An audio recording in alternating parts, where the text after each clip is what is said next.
जो लोगों का विश्वास है वो अब और जो है अटूट हुआ है कि चौधरी साहब जो है लास्ट में अपना खेल कर जाते हैं। पत्ते हैं आपके हाथ में, वो आप फेंकेंगे कब? कोविड ने सबसे ज़्यादा नुकसान आपको पहुंचाया।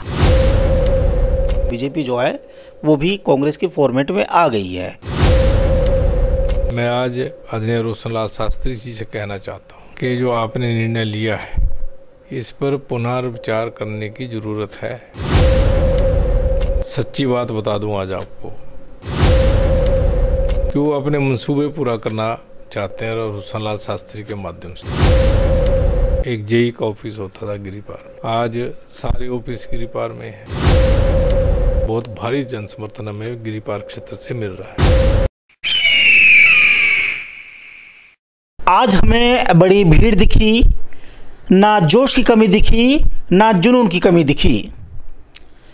भारी संख्या के साथ ऊर्जा मंत्री सुखराम चौधरी साहब ने आखिरकार अपना नामांकन भर दिया।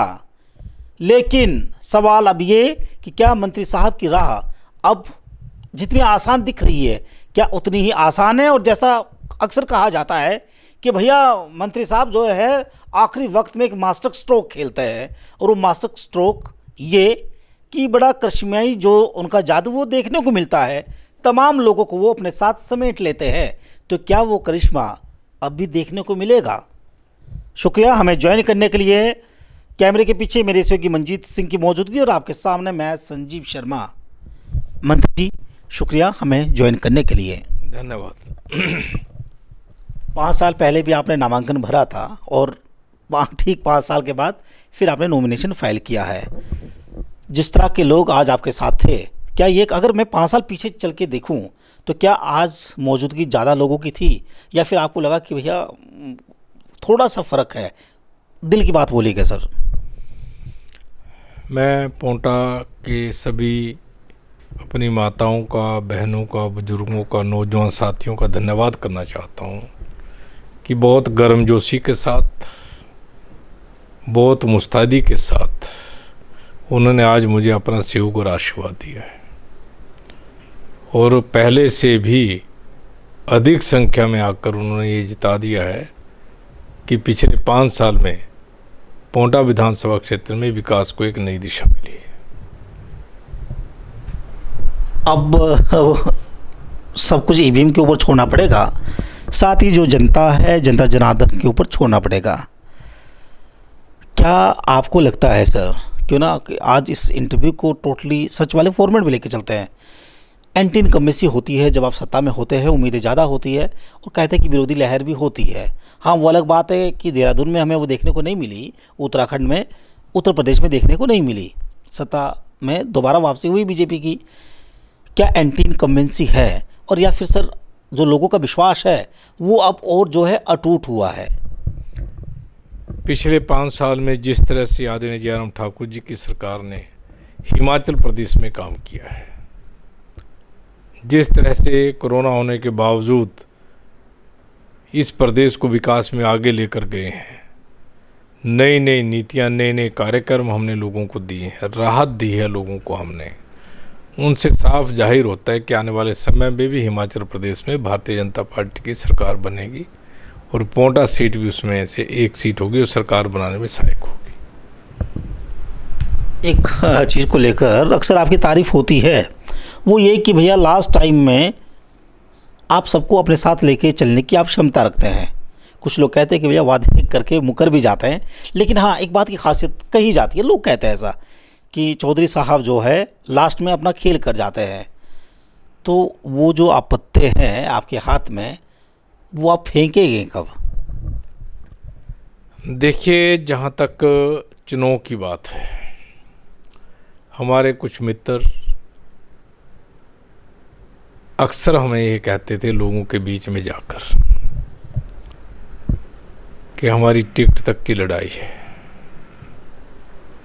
टिकट के बाद हम एकजुट होकर चुनाव लड़ेंगे, बीजेपी के प्लेटफॉर्म पे चुनाव लड़ेंगे। और वहाँ आवाम को ये कहते थे कि इस बार जो है पार्टी जो हाई कमान है उस पर हम अपना आवेदन लेकर जाएंगे और भाजपा का टिकट हमें मिलेगा। पार्टी ने पुनः मुझ पर विश्वास प्रकट किया और इसके लिए मैं पोंटा के लोगों का कोटि कोटि धन्यवाद करना चाहता हूँ। बहुत विश्वास पोंटा के आम व्यक्ति मुझ पर करते हैं। अक्सर जब आप जनता के बीच में जाते हैं, होता है कि कहीं प्यार मिलता है, विरोध का सामना भी करना पड़ता है। मुद्दा क्या होता है और क्या बात आप सामने रखते हैं कि भैया हाँ मैं आ गया हूँ ना, मुझे दो इस मामले को लेकर वोट, मैंने ये दिया है, रिटर्न करो ताकि 5 साल और सेवा कर पाऊँ, कुछ तो लेके जाते होंगे। जब हम पोंटा विधानसभा क्षेत्र के मतदाताओं के पास में जाता हूँ तो 5 साल का मैं रिपोर्ट कार्ड लेकर जाता हूँ। पोंटा विधानसभा क्षेत्र को हम कहाँ से कहाँ लेकर गए, किस तरह का विकास पोंटा विधानसभा क्षेत्र में हुआ है, और उसके आधार पे हम लोगों से आग्रह करते हैं, निवेदन करते हैं कि पुनः हमें अपना आशीर्वाद दीजिए ताकि हम और ज़्यादा मुस्तैदी के साथ पोंटा विधानसभा क्षेत्र के लोगों की सेवा कर सकें। आपका जो प्रोजेक्ट है आने वाला या ड्रीम प्रोजेक्ट, ऐसा क्या रह गया है कि भैया मतलब चौधरी साहब को फिर से मौका दिया जाए कि आप जीत के आए? कुछ तो आपके माइंड में होगा ना कि भैया अगर फिर से विधायक बन गया, विधायक बनने के बाद मैं अगर मैं मंत्री बनता हूँ, कैबिनेट में शामिल होता हूँ, तो पहली कलम से मैं बस ये लिखना चाहूँगा कि वो जो ड्रीम प्रोजेक्ट है वो हकीकत में बदले। पोंटा विधानसभा क्षेत्र में बहुत काम भारतीय जनता पार्टी की सरकार जब जब बनी या हुआ है।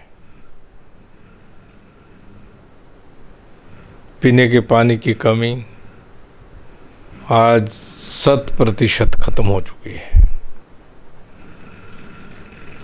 सिंचाई के क्षेत्र में हम बहुत आगे बढ़े हैं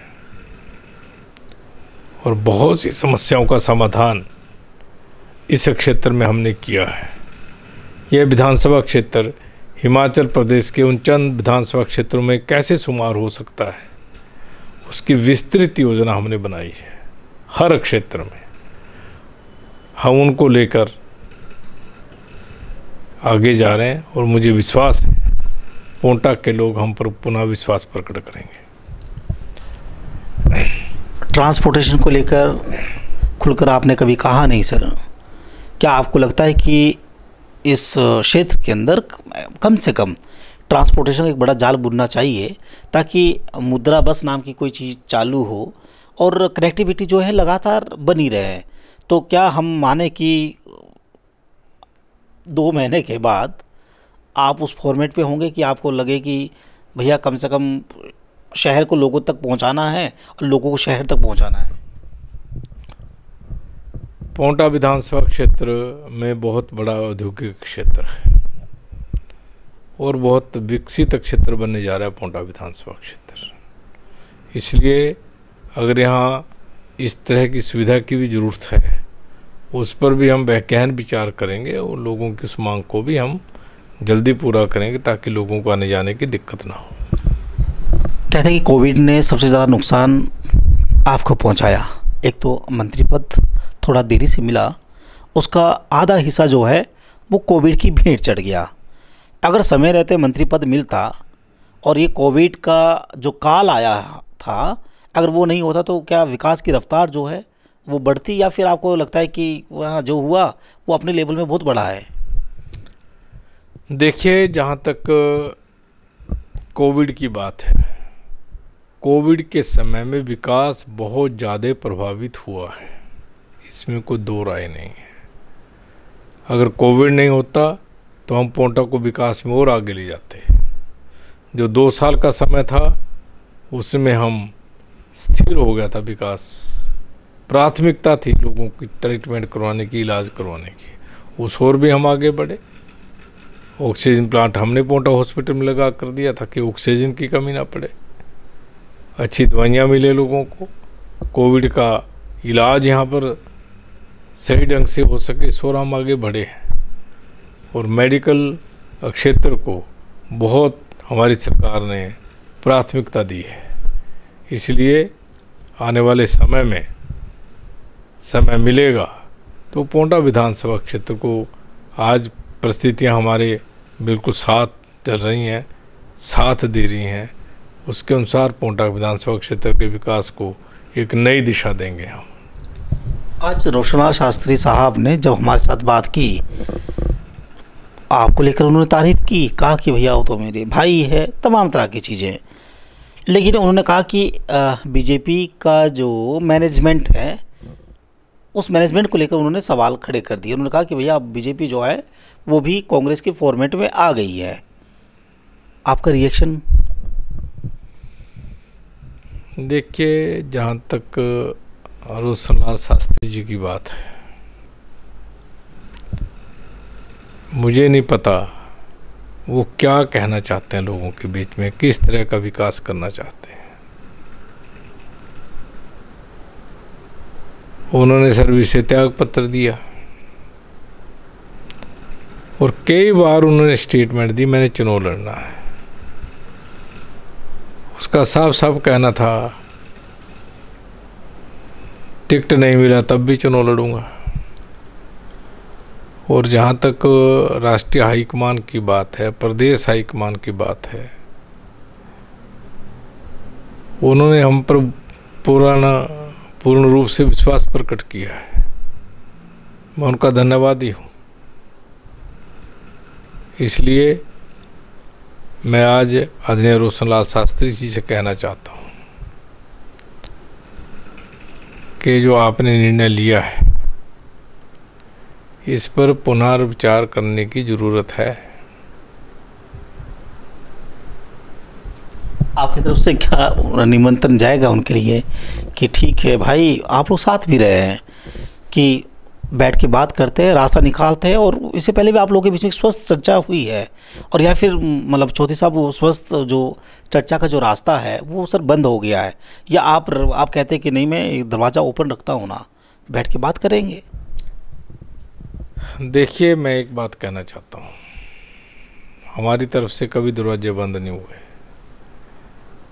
हमने हमेशा कोशिश की है कि हम सबको साथ लेकर चलें, परंतु कुछ ऐसे लोग जुड़ जाते हैं जिनका निजी स्वार्थ होता है। वो अपने स्वार्थ को पूर्ति करने के लिए, अगर मैं ये कहूँ, सच्ची बात बता दूँ आज आपको, कि वो अपने मंसूबे पूरा करना चाहते हैं रोशनलाल शास्त्री के माध्यम से। उनको भी पता नतीजा क्या आने वाला है। क्या ये सच नहीं है कि 3 व्यक्ति एक मंच पर इकट्ठे होते हैं, इकट्ठा भाषण देते हैं? क्या पोंटा के लोग जानते नहीं हैं क्या? और उसके बाद अलग अलग चुनाव लड़ते हैं। तो क्या जीतने के लिए चुनाव लड़ रहे हैं क्या? क्या पोंटा का आवाम जानता नहीं है? क्या भारतीय जनता पार्टी के कार्यकर्ता इस बात को समझते नहीं हैं? वो सब बातें समझते हैं, उनको हर एक बात का पता है। तो कुछ लोगों की स्वार्थ पूर्ति करने के लिए उन्होंने ये निर्णय लिया है। मुझे लगता है उनका अपना निर्णय नहीं है। गिरिपार को लेकर आपने कुछ सोचा होगा? बार बार गिरिपार को लेकर आपको घेरा जा रहा है। जो कुछ आपने दिया उस पर हम चर्चा ना करें। अब क्या कुछ गिरिपार के हिस्से में सर आने वाला है, ताकि वहाँ की तस्वीर, वहाँ की तकदीर, तमाम चीज़ें सर बदले? टूरिज़्म के लिहाज से भी कुछ तो सर आपके विज़न में होगा कि फिर से अगर विधायक बना, मंत्री बना, तो मैं ये चेंज करूँगा। बदलाव देखने को मिलेगा क्या सर? बहुत बदलाव हमने गिरिपार के क्षेत्र में किया है। गिरिपार के लोग जानते हैं। एक जेई का ऑफिस होता था गिरिपार में, आज सारे ऑफिस गिरिपार में हैं। सब तहसील हमने दी, इलेक्ट्रिकल का सब डिवीज़न हमने दिया, IPH का सब डिवीज़न हमने दिया, B&R का सब डिवीज़न हमने दिया, खंड शिक्षा अधिकारी का कार्यालय दिया, पटवार सर्कल दिए, कई स्कूल दिए, सड़कें दी, पुल दिए, बिजली की अच्छी व्यवस्था हम करके दे रहे हैं, पानी की अच्छी व्यवस्था हमने करके दी, सिंचाई की व्यवस्था में बहुत सुधार किया हमने। हम आम डेवलपमेंट करवाना चाहते हैं और आने वाले समय में भी गिरिपार के क्षेत्र को और विकसित करने का हमारा प्लान है। उस योजना के अनुसार काम करेंगे। और बहुत काम गिरिपार क्षेत्र में हुआ है, बहुत भारी जन समर्थन हमें गिरिपार क्षेत्र से मिल रहा है। कांग्रेस को लेकर बड़ा कन्फ्यूजन है और इस कन्फ्यूजन के पीछे एक वजह आप है। कांग्रेस तय नहीं कर पा रही है कि हम सुखराम चौधरी के बगल में ऐसे कौन से चेहरे को हम उतारे जो डट के उनके साथ मुकाबला कर पाए। रिएक्शन तो सर आपको देना पड़ेगा ना, क्योंकि जो प्रतिद्वंदी है वो आपके सामने होगा। ये कन्फ्यूजन है क्या सर? ये कांग्रेस का अपना फैसला है किस कैंडिडेट को वो पोंटा से चुनाव लड़ाना चाहते हैं। कांग्रेस अपने आप में ही इस मामले में बहुत बड़ी विरोधाभास में है।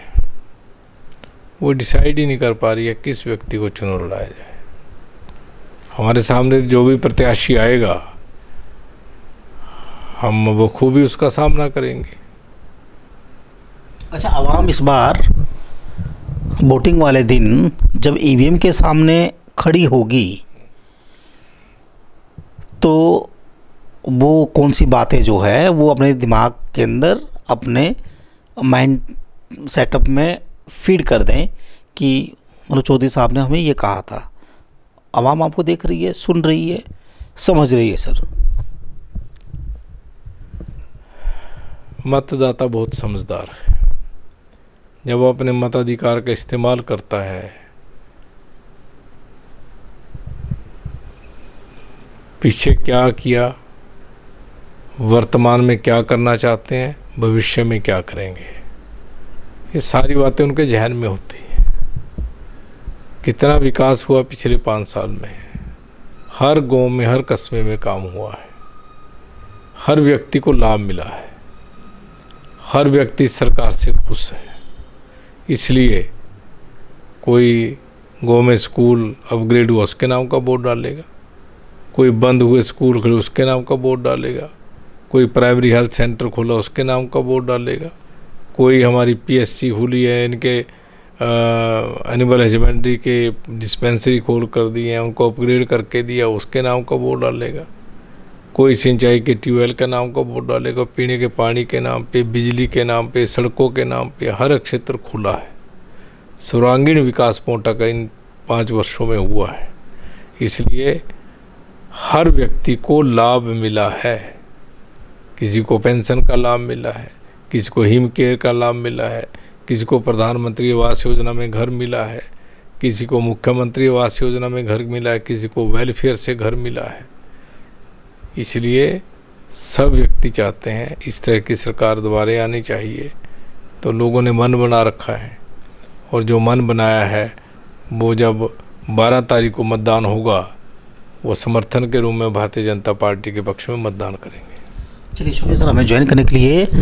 ऊर्जा मंत्री साहब थे, कई बातें उन्होंने आपके सामने रखी खुलकर। आज धीरे धीरे अब वो राज भी खोल रहे हैं अपने जो प्रतिद्वंदी है उनको लेकर। उन्होंने काफ़ी कुछ कहा है, लेकिन हाँ तभी वो कहते हैं कि वक्त है, मिलते हैं, बात करते हैं, मिल के आगे बढ़ते हैं। क्योंकि सवाल पोंटा का जो विकास है उसको लेकर अक्सर वो विक्टिम कार्ड खेलते हैं। कहते हैं कि भैया लड़ाई जो है वो विकास की है। और अब वो नया राग भी छेड़े। वो राग ये कि आप जो है पिछला कार्यकाल भी देख लीजिए ना, जो इससे पहले हुआ उसे भी देख लीजिए, आज के काम को भी देख लीजिए। आपसे भी हम गुजारिश करते हैं, देख लीजिएगा आप भी अपनी खुली और नंगी आंखों से। अपने सहयोगी मंजीत सिंह के साथ संजीव शर्मा, पोंटा साहिब, स्टिंगबाज।